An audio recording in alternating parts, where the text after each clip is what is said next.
Hello, everybody, and welcome to our first episode of the Coaches Parley here on Amateur Sports TV. Joining me are several gentlemen from in and around junior hockey, minor hockey here in Canada. In Winkler, we have Harry Mahesh, Trevor Stalker, that's representing the Alberta crew out in Lethbridge and Calgary, Mike Stackhouse out in Yorkton, and Sean out in representing most of what's going down in the Western Hockey League and Saskatchewan Junior Hockey with Mike as well. Gentlemen, thank you very much for joining me today.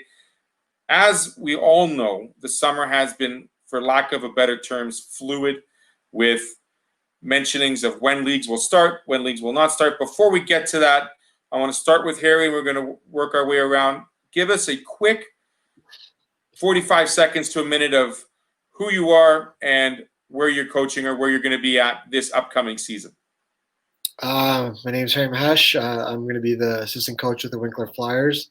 I was a former player here. This is my first year as a coach with them. I live out in Calgary, Alberta now. And I was pretty familiar with hockey in this area, and I'm just excited to be back.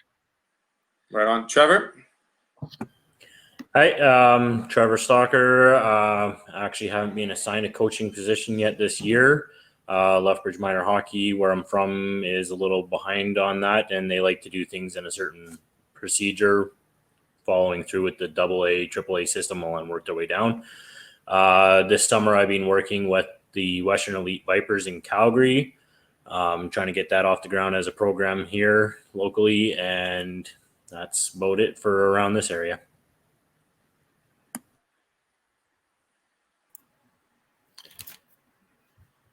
My name is Sean Mullen, and I'm nothing to nobody in that way anyway.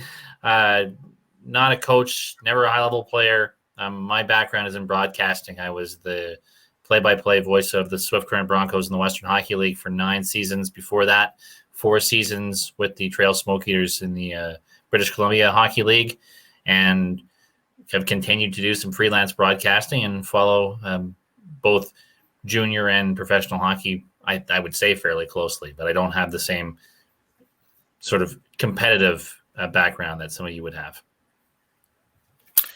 And I'm Mike Stackhouse. I've been with the Saskatchewan Junior Hockey League since 2001. I was with the Manitoba Junior Hockey League before that. I've got about 15 years of media experience under my hat, and I'm also the president of the Yorkton Chamber of Commerce, so I tend to come at this from a number of different angles, whether it be from sports or from a business perspective as well. So my opinions might vary slightly because they're not always rooted in sports.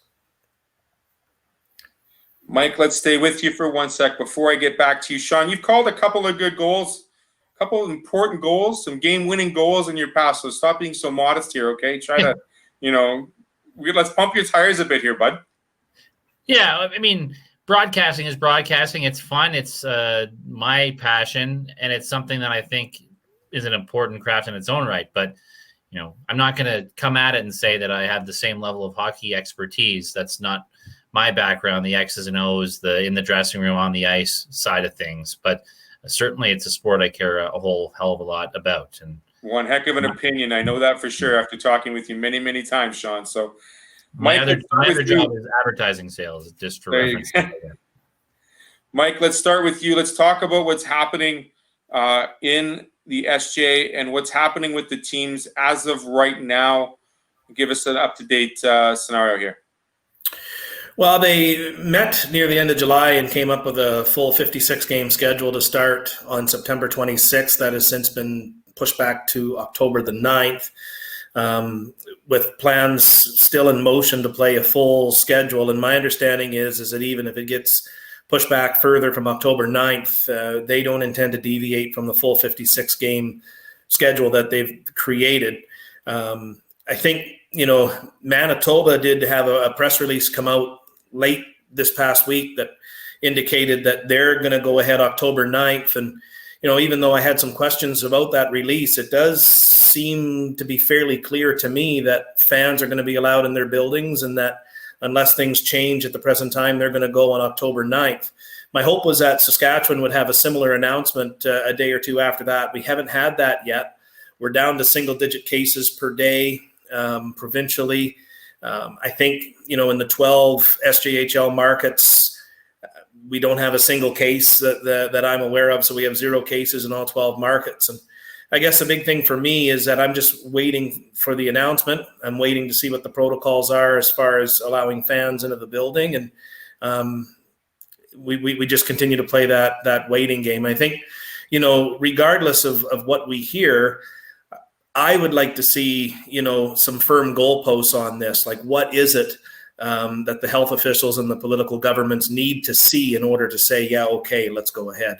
And right now, everything seems to be rather undefined. And from that end, I'm disappointed. And I know that some of our coaches are starting to lose patience with it.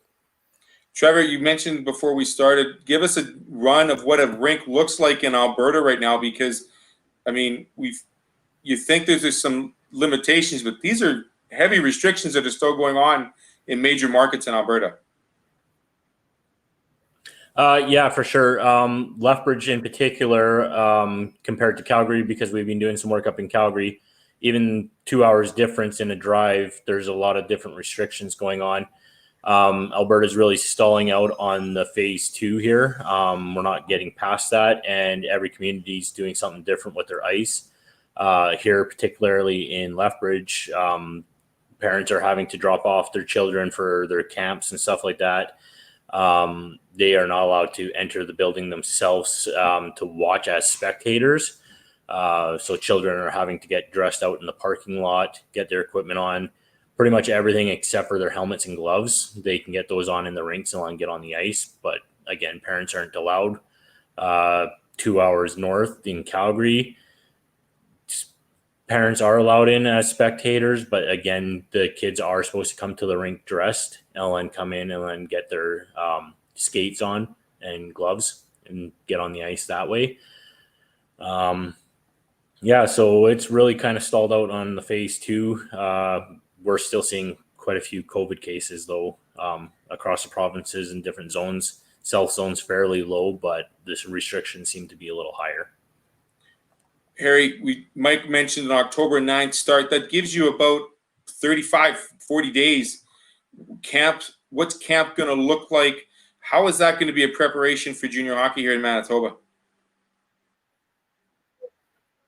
So similar, like with the season being pushed back 2 weeks, camp got delayed 2 weeks, so we'll start on the 18th. Interesting, we can have a rookie camp held before that, which is going to be on the 1st, but the rule is no contact. So we're going to have to kind of, do almost a glorified scrimmage.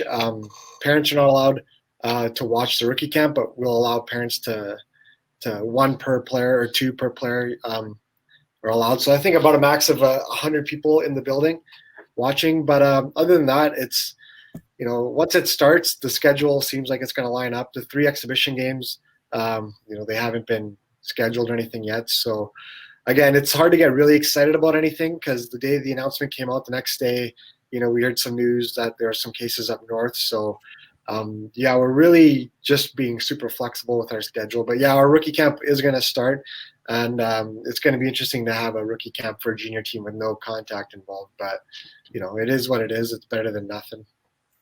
I think for me, Theo, that, full disclosure, I come from the camp that this has been an overreaction from day one. But I think the frustrating thing, whether hockey coaches are willing to admit it or not, and I realize that, they don't want to say anything that might jeopardize the ability to get things to move forward. But, we're watching as many as 6 NHL games on TV every single day. And there's a lot of contact in those games. And not a single virus case has been found.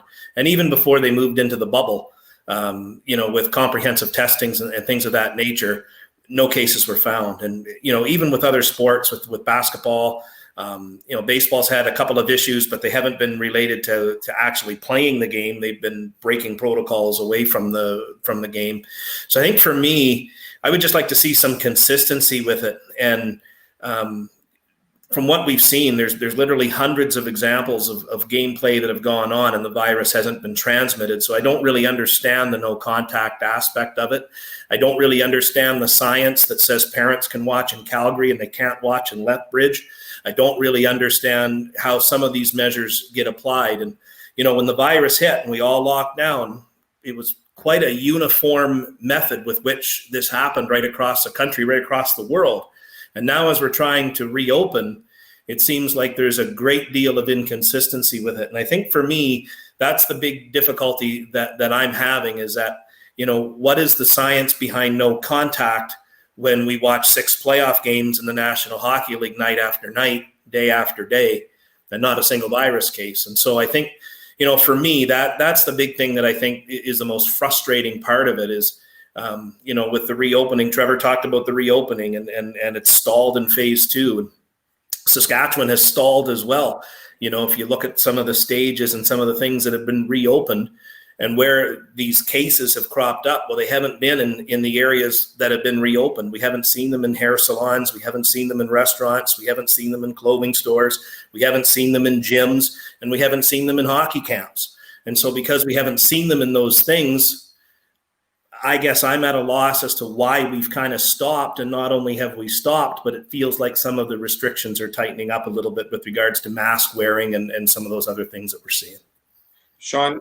To be fair, I don't think we actually know where a lot of the cases originate. I mean, the governments haven't been wholly transparent about where cases originate and where people are catching it and where they aren't. So we can't really make that guess. The other thing is just the reality of the way our country is governed. From the federal to the provincial and municipal level, we can't legislate from the top to the bottom to say how each different zone is going to react differently and impose different rules. There's different boards, there's different presidents. So to have a uniform plan to come back would require some kind of federal imposition on all of them to say, this is what is going to be the rules you follow. And that hasn't happened. I'm not sure if that's going to take place and whether Western Canada would want to see the federal government be the ones that stepped up and said, these are going to be the rules for all of Western Canada. I don't know if that would be something anyone in Western Canada would be too psyched about. So I think we just have to be patient. This is an unprecedented situation, and everyone is doing their best to work through it as rationally as they can. But there's a lot of guessing, and with guessing comes inconsistent rules and one zone reacting differently than others, and some areas that have more cases reacting with more concern than areas that don't. It's just going to be the situation we're dealing with. And part of the major problem with any junior hockey leagues that span a significant territory is going to be finding a way to navigate that. Even if you're just one province like the MJHL or SJHL or BCHL, AJHL, you still have players coming in from other markets.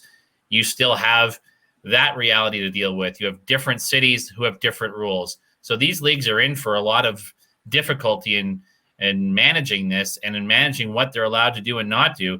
And I guess this has just been mentioned here that there might be fans in the MJHL. I haven't heard anything anywhere about the idea of having paid attendance for any kind of entertainment-based events in Canada, period. So if that's starting to happen, that's news to me, but that has to happen for junior hockey to exist. So I'm still very skeptical whether it should or shouldn't happen. I'm skeptical as to how quickly we'll be able to get there. Yeah, no, Sean, you bring up a very valid point, which we're going to get to near the end of the show, because sustainability for all these leagues requires fan base. There needs to be some form of revenue outside of team sales and, wearing and donning a jersey or a new hat.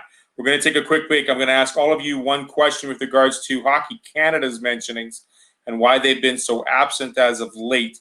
We'll be right back here on our first edition of the Coaches Parley.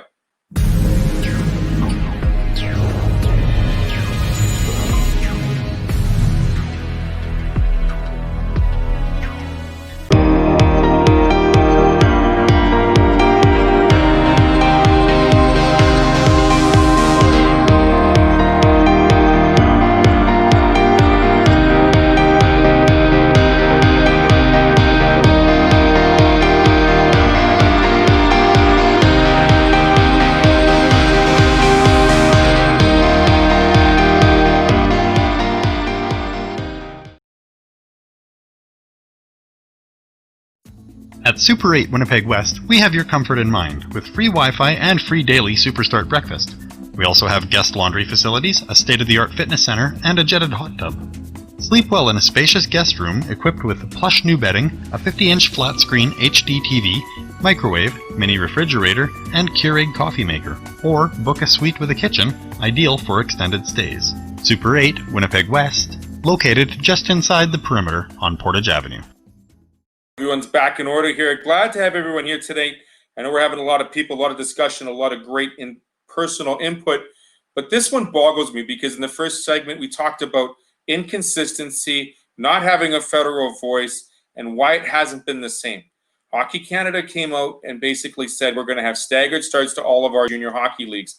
Why haven't they gone further in any of their opportunity to be that voice to resonate across Canada for hockey? They've really done nothing in the last couple months. Is it because they don't want to say something they have to take back? Or is it because there is nothing to say because we're still waiting to see what's going to happen in real life? Sean, I want to ask you this first because the Western Hockey League, the OHL, and the Q are all starting roughly around December. That's kind of where they said they were going to put that date in.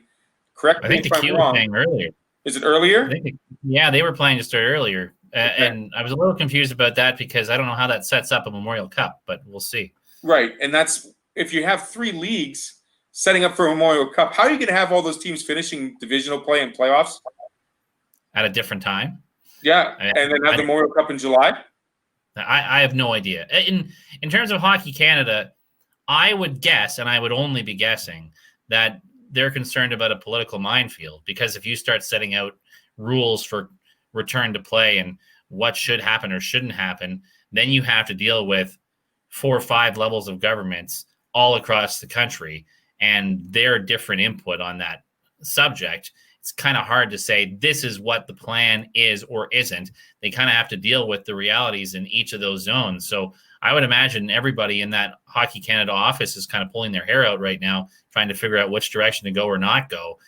Again, unprecedented situation, and everybody wants to have a say in it. So they're not in a position to uniformly say this is what's going to be allowed or not allowed. They have to deal with what each municipality and province is going to allow. Yeah, that is unprecedented because rarely do you see sport having to answer to a health condition or health scenario like this pandemic we're seeing, because it hasn't happened before. And Mike, I know you've got a lot to say on this, and I'm going to ask Trevor as well to chime in on it. What really is, like, what is the take-home message with this? If kids want to play hockey, but it's almost scaring kids to get to the rink. I wonder if some of this isn't an insurance issue as well, and it comes down to liability, and that's been some of the things that have been whispered to me by certain people, is that it's a health matter, but it's actually become more of a liability matter than a health matter in recent days and weeks. And I mean, if you think about it, hockey schools are okay and certain scrimmages are okay, and then again, it just comes down to the inconsistency of it all. I've long been an advocate of choice, and if these teams have 34 players that understand the risk, and their families understand the risk, and their billets understand the risk, and the coaches understand the risk, the fans that ultimately decide whether to go or not understand the risk, I don't know why we can't play. I really don't. Like, and the situation in Alberta is different than BC, is different than Saskatchewan, is different than in Manitoba. And I get that.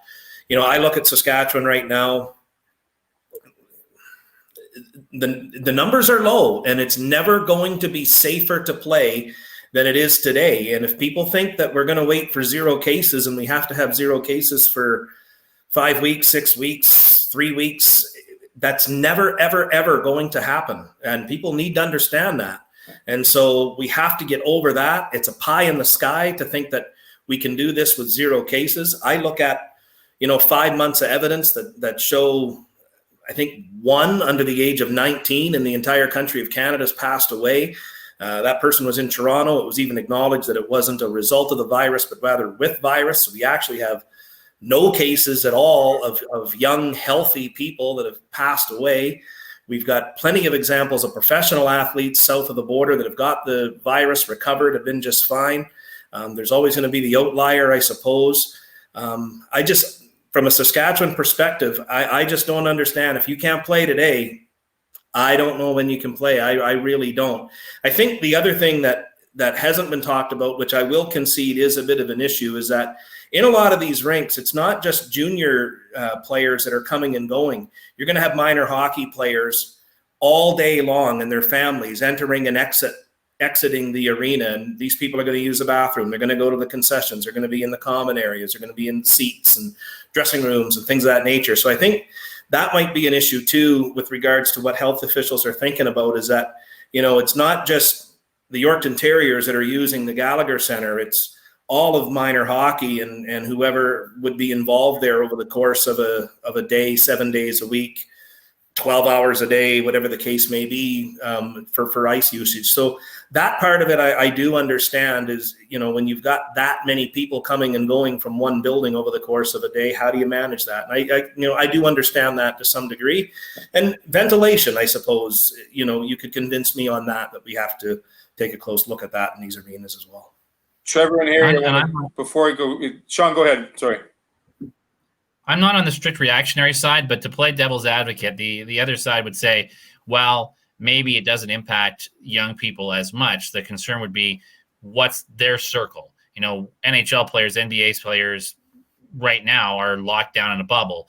If someone from the Yorkton Terriers gets it, are they in schools? Are they in supermarkets? Are they visiting their grandparents? Or, things of that nature. That's where the broader concern happens. But I agree, it's never going to be down to zero.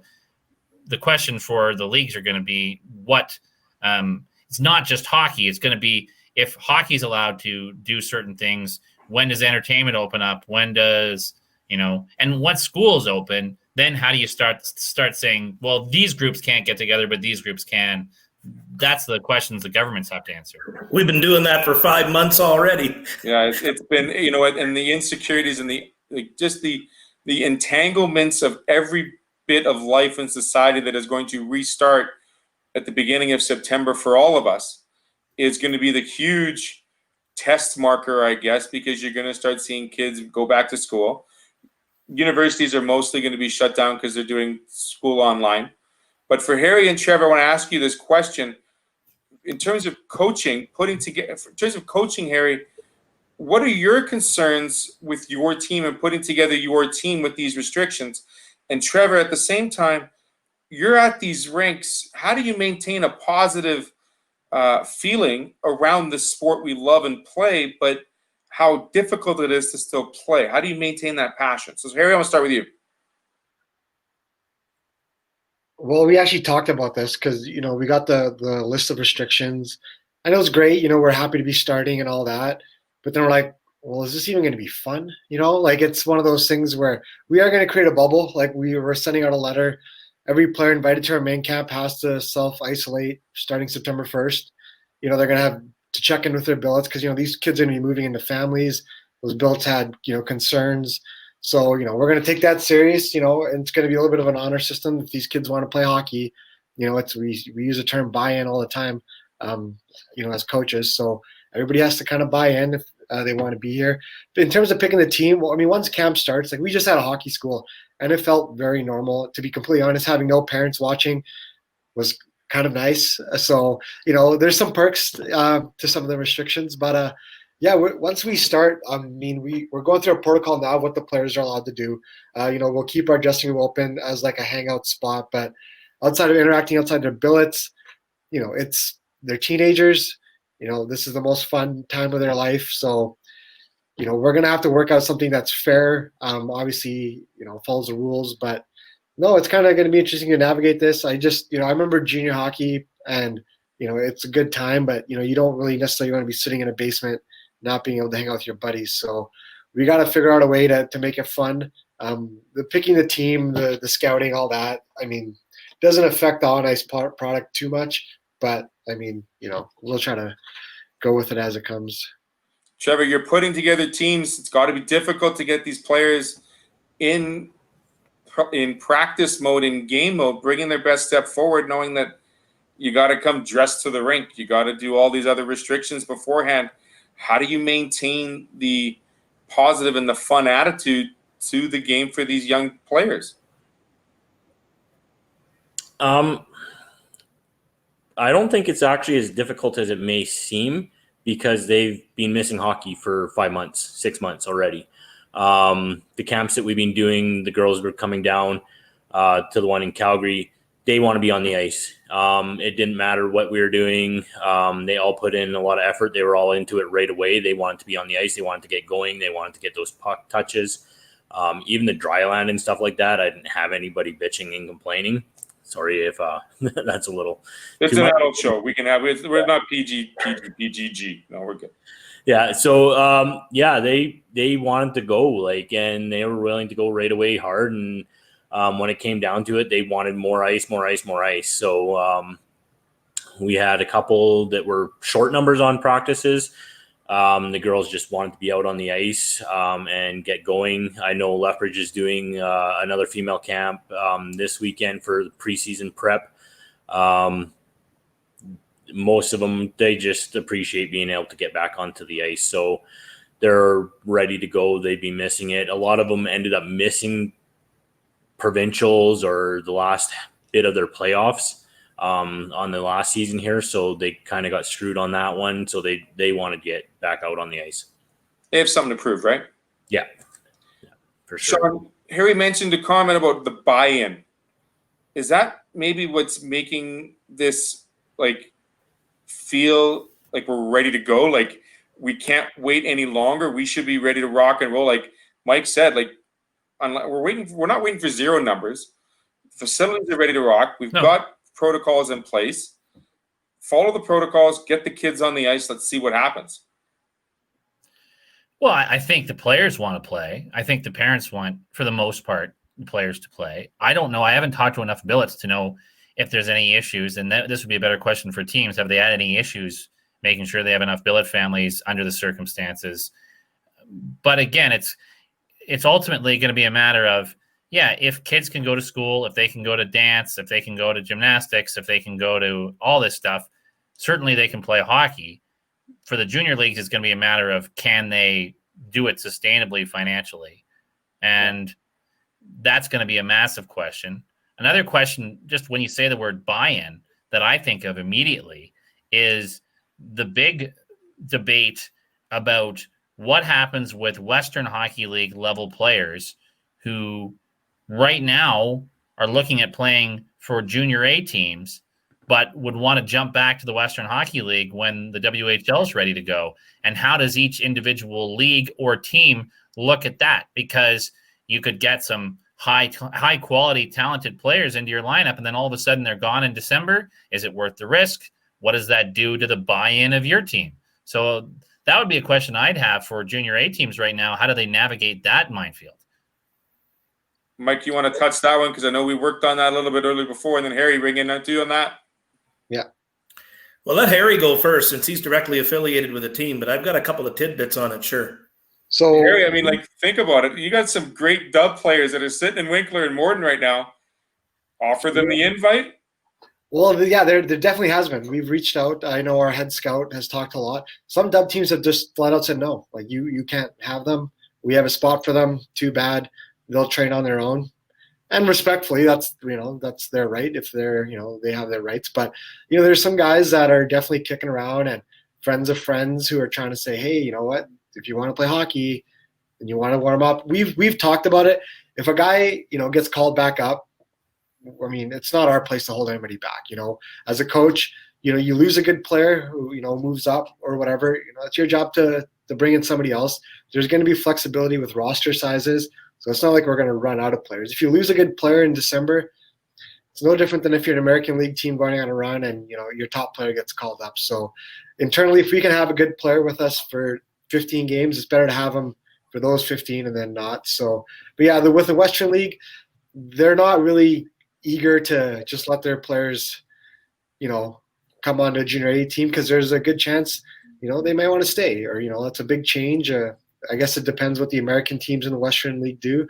If you can't cross the border in December still, there's 5 franchises there that, those players need to go somewhere. And, we have a kid, who played on the team last year whose rights are with Spokane and, it doesn't sound like he'll be with us, but, who's to say that he can even get there when the season starts? So interesting. We've had the talk, but yeah, the better players we're going to have in this league, it's what the league wants to do, promote the best players.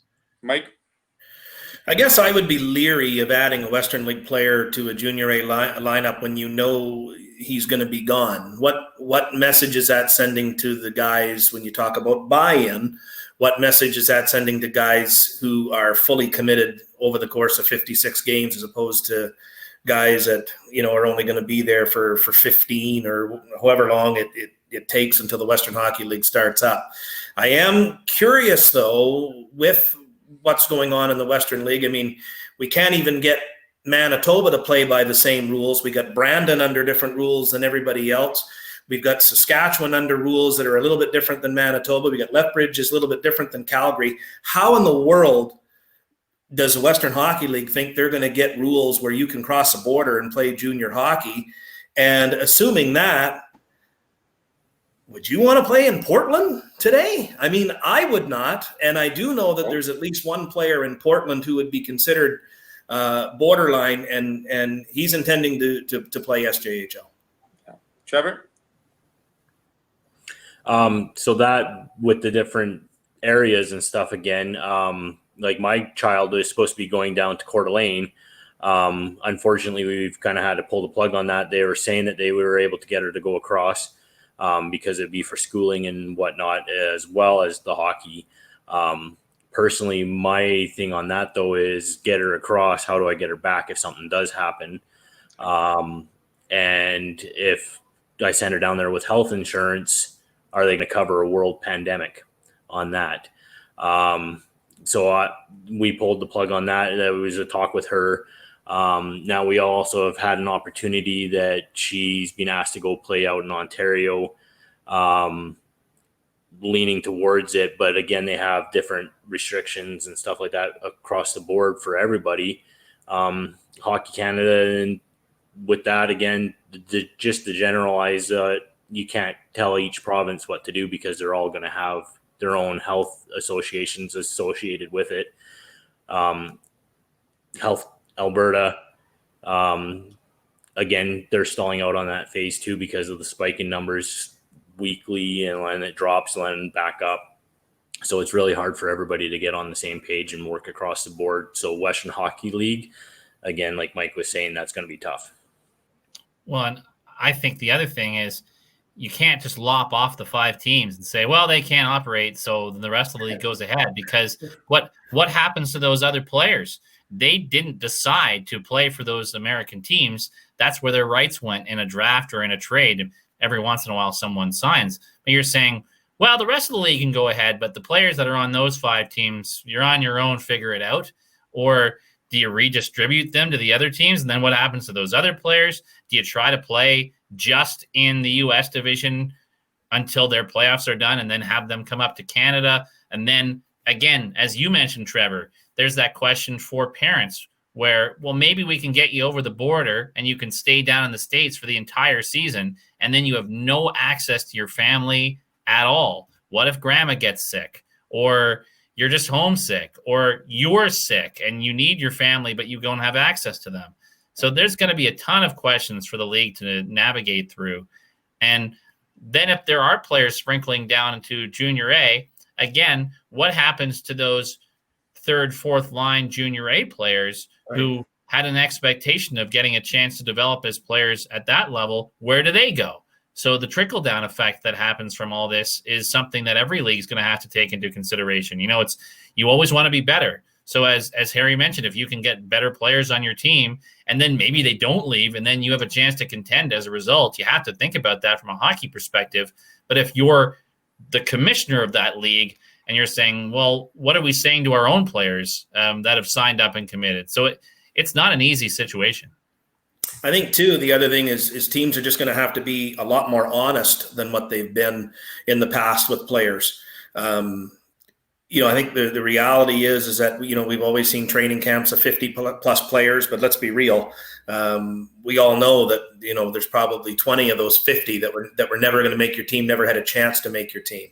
And in the Western Hockey League, there's an example of that where, the Prince George Cougars have already informed Jacob Herman that he wouldn't be one of their goaltenders. He's probably going to be at best their number 3. So if the Yorkton Terriers are going to, commit to you and you're going to split time there as a number 1 or a number 1A goaltender, that's probably best for your development at this point in time. And I think, I give Prince George a lot of credit for stepping up and just, alleviating, the anxiety, I guess, of a kid who maybe is thinking like, where am I going to end up? Can I go to Prince George and beat out one of these 2 goalies? I mean, it's possible that he could have, but Prince George has made the call already and said, what, why don't you just go to Yorkton and play there? You can show up and play. And I think there's some situations around the Western Hockey League with 20-year-olds where, I know they love to trade the 20s and find them a place to play and keep them and going in major junior as long as they can. But I think that there's going to have to be a certain level of honesty there too, where teams are going to have to say, look, you know what, like you're not in our plans. There hasn't been a lot of interest to you around the league. There would be on a junior A team, so we're going to let you go and get settled. There's also been a lot of players, 18, 19, even 20-year-old players who've committed to go to school and now are circling back and going back to their junior A teams. So, they're also we're starting to see that in this league too. So a lot of those kids who committed and, you can either do online classes and play no hockey, or, the team's probably not going to drop you. So you get back into junior A. I know there's a couple of teams out in BC, the new team in Cranbrook that is expecting 7 college commitment players in their lineup this year. So for a new franchise, that's a pretty good way to start. So that's another route that players are coming back into these leagues. And what happens to Wenatchee, right? Like that's the only league of the junior A teams in Western Canada that has an American team. What becomes of the Wenatchee Wild in the BCHL? I haven't heard any distinction in their conversations about restart. No, I haven't heard much from the BC as well.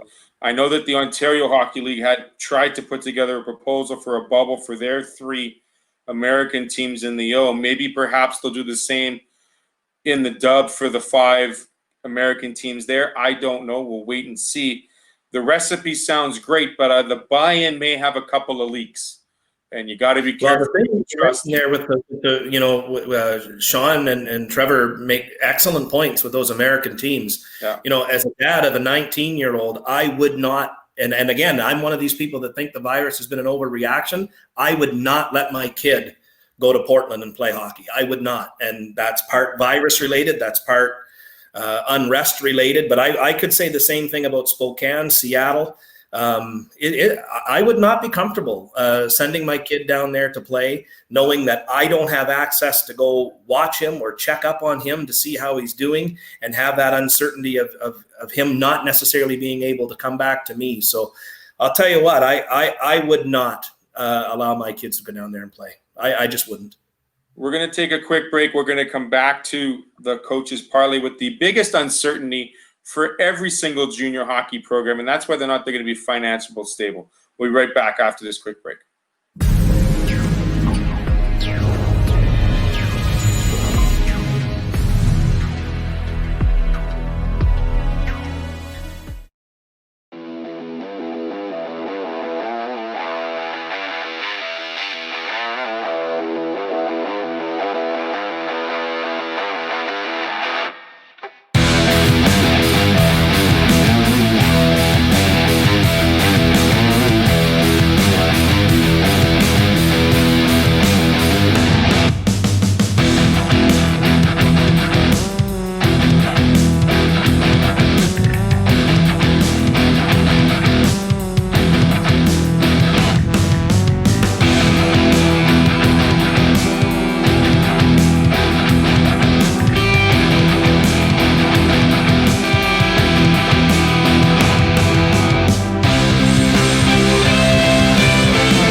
As promised, everyone, thank you very much for joining me again here on the Coaches Parley.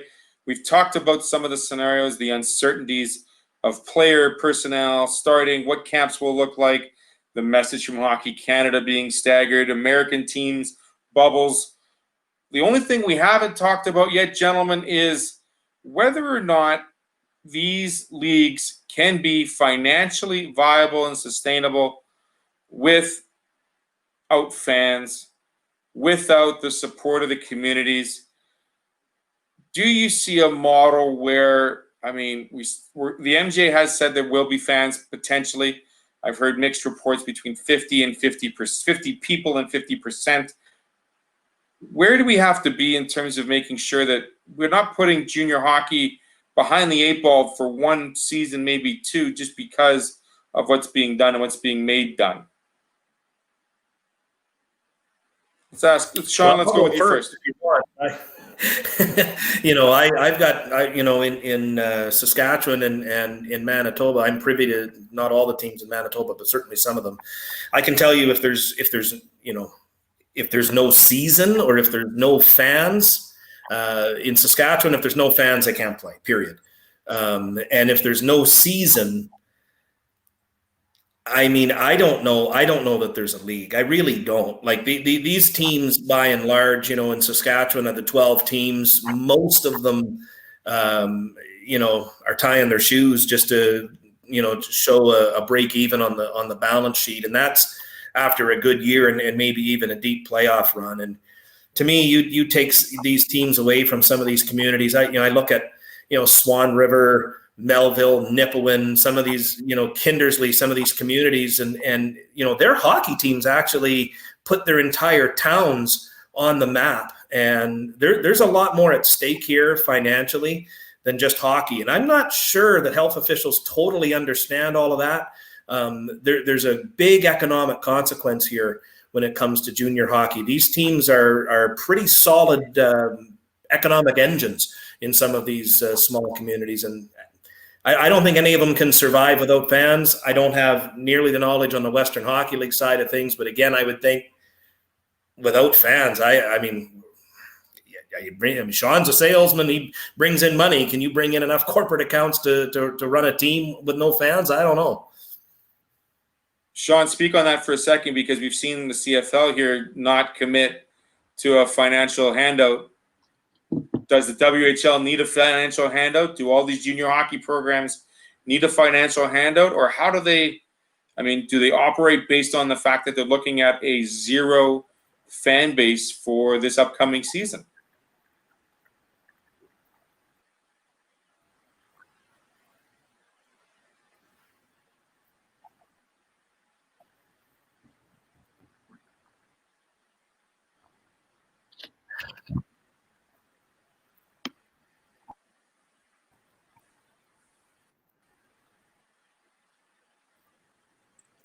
Well,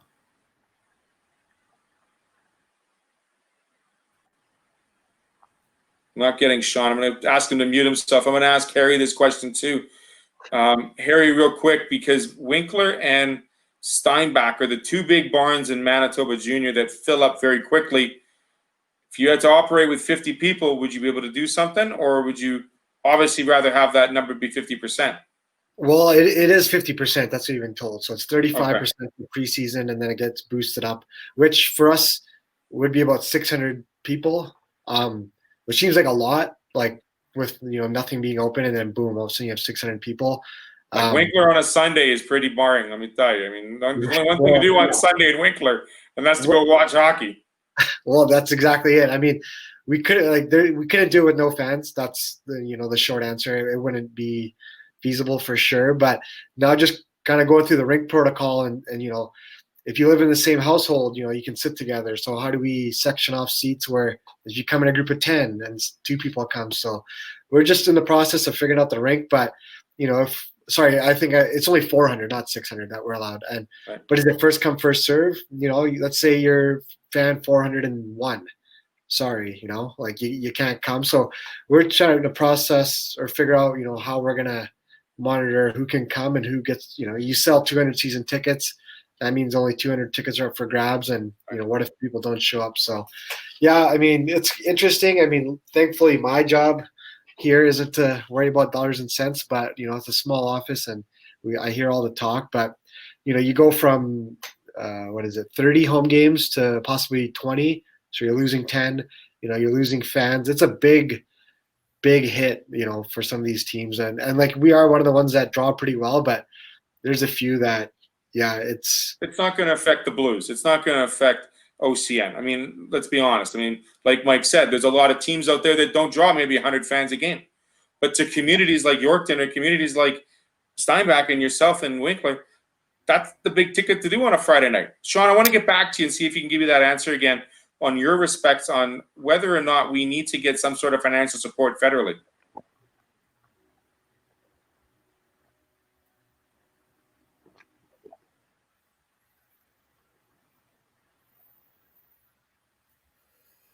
No, I'm not hearing Sean, so I'm going to go to Mike. Mike, you got a little quick word on that before we get to Trevor? I've talked to 2 teams in the SJHL, and Melville, for example, they're going to sell season tickets, and if a season ticket holder doesn't show up at the game, they don't care. I think 50% for them is going to be around 650 or something like that, and they're comfortable with that.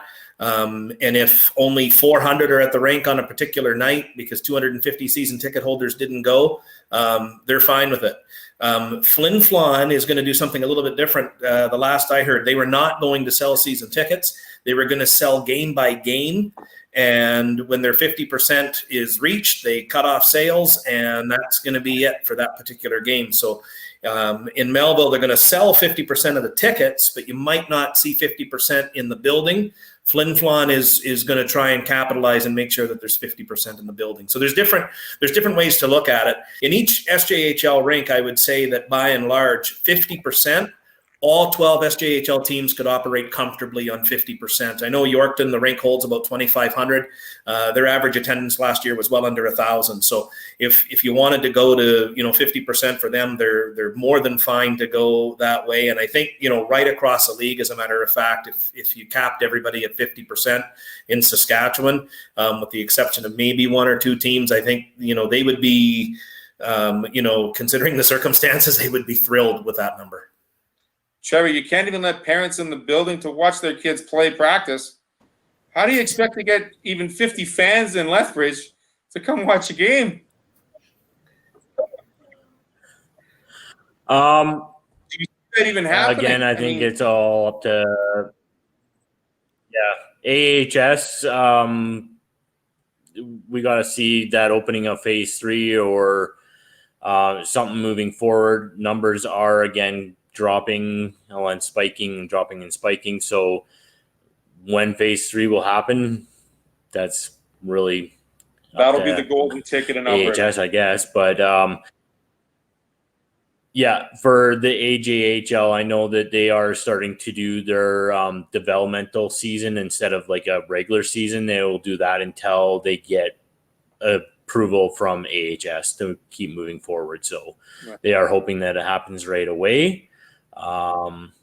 But that'll depend on the spiking numbers, and hopefully they start flattening a little better. Sean? Hi, can I jump in? Can you hear me now? Take 3. There we go. Take 3. He's got All right. a picture in front of him. We're good to go. Yeah.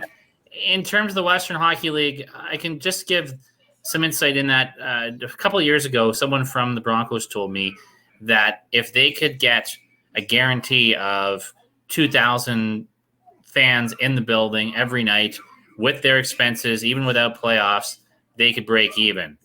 So 50% capacity for the Broncos is under 1,500 fans. So that means even if you're coming back, you're guaranteed at your normal functioning front office and team structure losing money. And that's a team that has one of the easiest travel schedules in the Western Hockey League. Now, they also have one of the smallest capacities. So if you have 50% capacity in Calgary with 18,000 seats, they're going to be fine.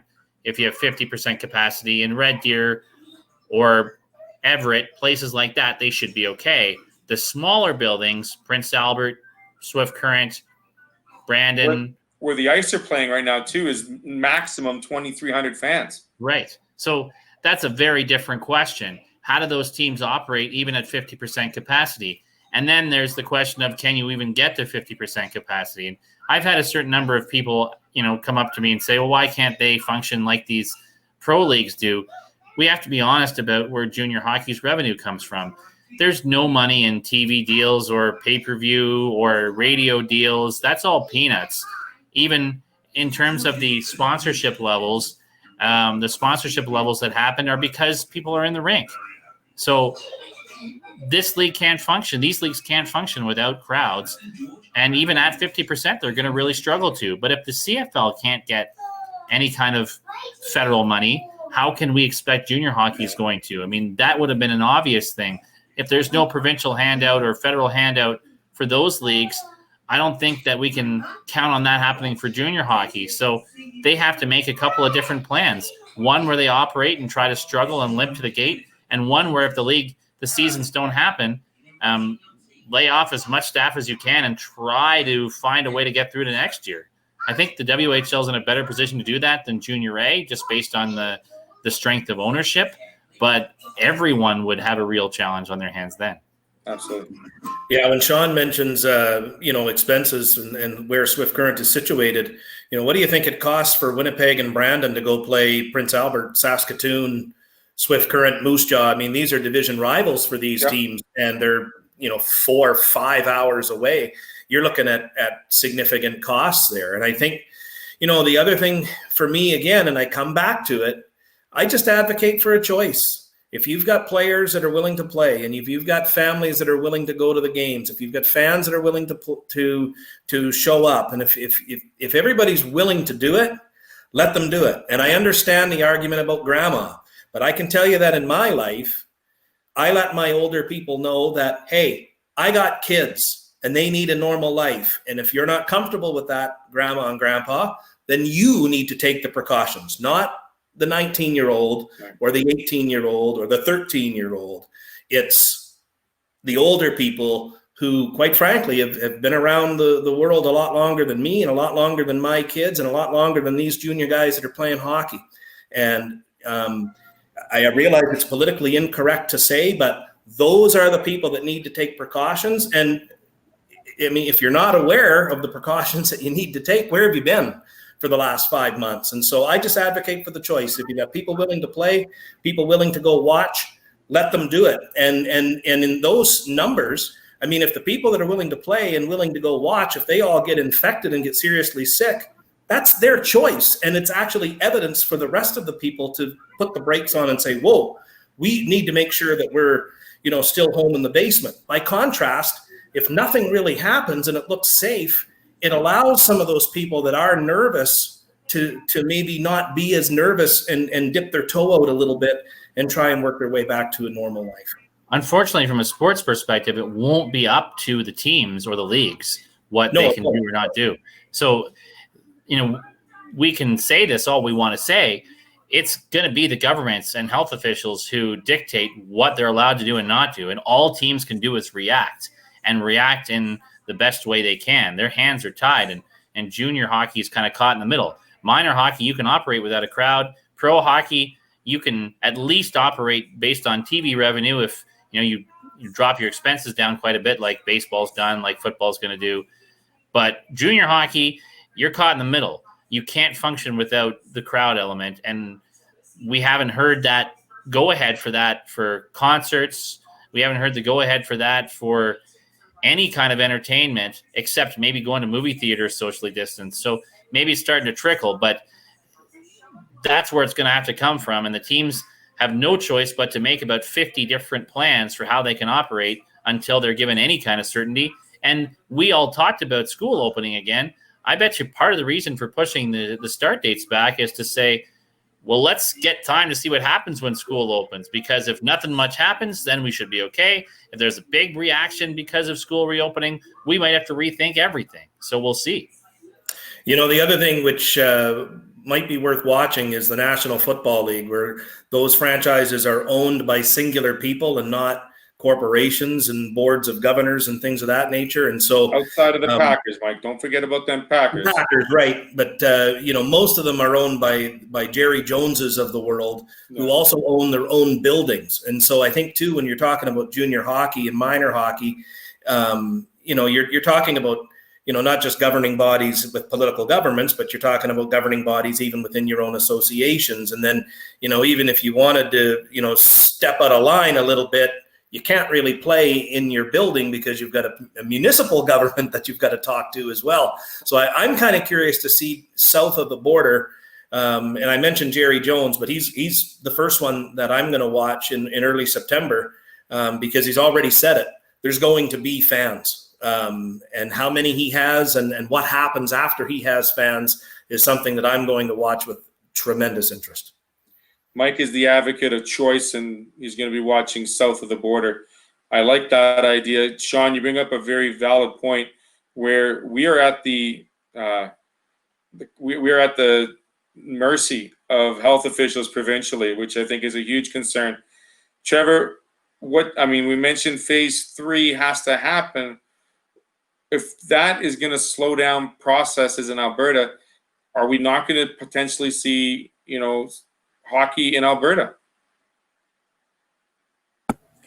I know a lot of associations and again, Hockey Alberta themselves have put out timelines for what hopefully will be happening in Alberta, right through to intro to hockey.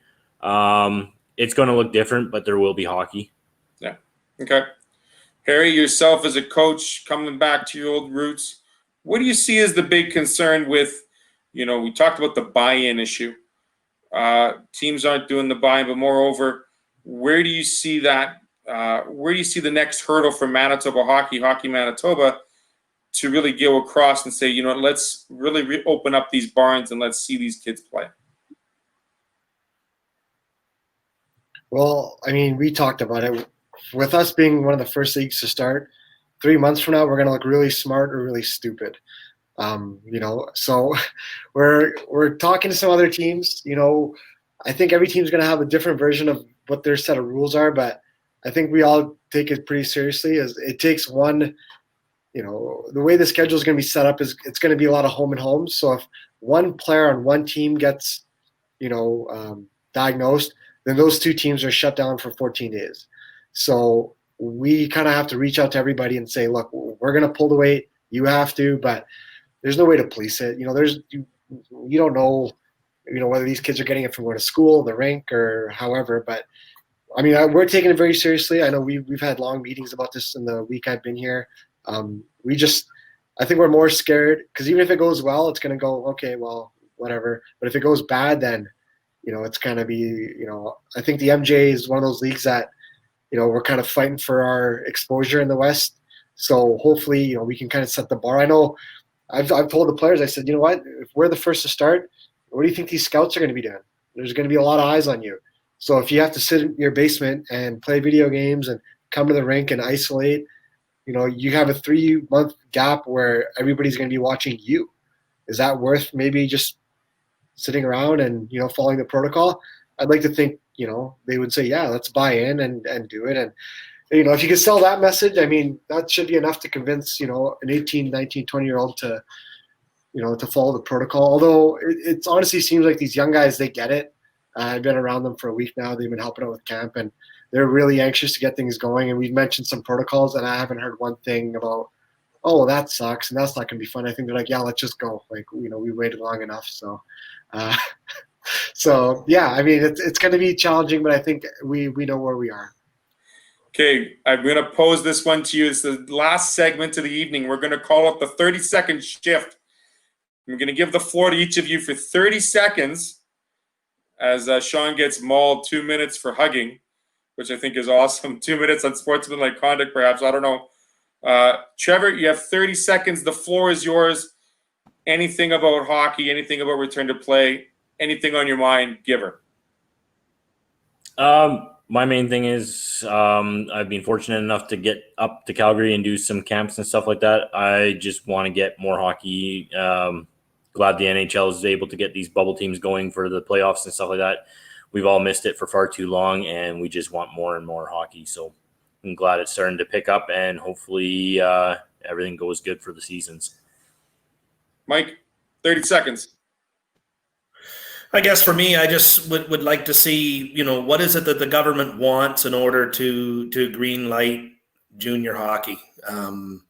Put some clear measures in there. Do you want the players to wear masks? Do you want the fans in masks? Do you need no cases for 2 weeks? Like let's hear what it is that you guys are all chewing on before you actually tell these leagues, yeah, you know what, you can play hockey. And I don't think at this point, after 5 months, that it's too much to ask for. What is it that you want to see? Tell us what it is, and as hockey leagues, we'll figure out a way to make it work. Sean Mullen. I think for me, the thing that stands out, we know the uncertainty, and I feel for all the leagues involved, all the individual staff involved. The business side of it is really complicated and frustrating. I think what stands out to me, though, as I think about the complexities of this and what teams will be able to start, what leagues will be able to start, is the actual cost to the individual players. We've already seen players in the midst of the key years of their development lose several months, including playoffs in junior hockey, which is such a key time in terms of learning and developing.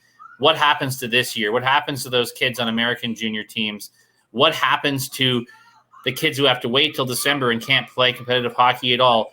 What does this do? While it's small when it comes to the picture of, overall global health, it's huge to these individuals who've committed so much of their lives to growing as hockey players and giving themselves the best chance to take their game to the next level. So I really hope for them there's some certainty and at least a way forward so they don't have that stolen away from them again. Playing center for us, Harry Mahesh. Well, I'll try to leave it on, I guess, a little bit more of a positive note, but I'd love to see the case study of how much more enjoyment camp instructors had with no parents, because I've been doing camps for 17 years, and this last week was phenomenal. The amount of kids that were laughing and joking and didn't have mom and dad banging on the glass and, hey, he's shy, he doesn't like to do this. These kids showed up, they got dropped off. It was fun for 5 hours. It's amazing when a kid falls down and his mom's not watching, how he doesn't really cry or crave that attention, or have her give him some water on the bench. So personally, the first restriction that I've experienced with the no parents has been awesome. So I think it's something that would, I'd be curious to talk to other instructors on how they felt, not feeling that pressure of parents watching. We did have a dad sneak in, and I noticed he had the phone out, recording, and he was politely escorted out. We did receive emails from parents about, hey, I really like to see their development, and I'm just wondering if you can make an exception for me. And so it was fun, but I think that's something I'd like to talk to other people about and what their experience was with nobody watching. Harry Mahesh, just the later side of parents. On that point from Harry, not all of the rules that have come into play have been bad. Yeah. There have been some things that we've seen that are very good rules, and we should keep them moving forward. Yeah, Harry Mahesh, the no parents. Trevor wants more hockey. The double-edged sword of that one is the fact that the numbers have been limited to how many players and participants can be with coaches. So that player-to-coach ratio has been pretty good over the summer, which I've discussed with several hockey camps over the month of August, which has been impressive. Mike and Sean, clarity and uncertainty absolutely from the top has to start trickling down. There has to be some serious definition of what can and cannot happen. And you know what? There's nothing wrong with trying something. And if it doesn't work, we can go back to the drawing board. We can go back to that whiteboard and we can say, we tried A, this worked, this didn't. I mean, we can all have a part in this, but we need to have a direction from somewhere. And I think our discussion has come full circle. We've rounded those wagons full time here over 3 periods. I want to thank you guys very much for joining me on our first episode of Coaches Parley. We're going to do this at least a couple of times a month. I really appreciate your insight. Let's hope that dates can be set so we can start seeing some things drawn in concrete, and we can start seeing more people and more players in the rinks. Thank you very much, gentlemen. Have a great rest of the evening. As always, check us out on ASTV on all of our social media pages, Facebook, YouTube, and Twitter. And I'd like to thank all you gentlemen. Appreciate it. Have a great rest of the day. Bye-bye. At Collins Hotel, we have you and your family's comfort in mind. Relax in one of our 16 suites featuring king or queen-size beds and 36-inch TVs. Suites also include a mini fridge and other kitchen appliances to make your stay as comfortable as possible. During your stay in Pilot Mound, visit Weiser's Restaurant, our attached family-friendly restaurant and bar.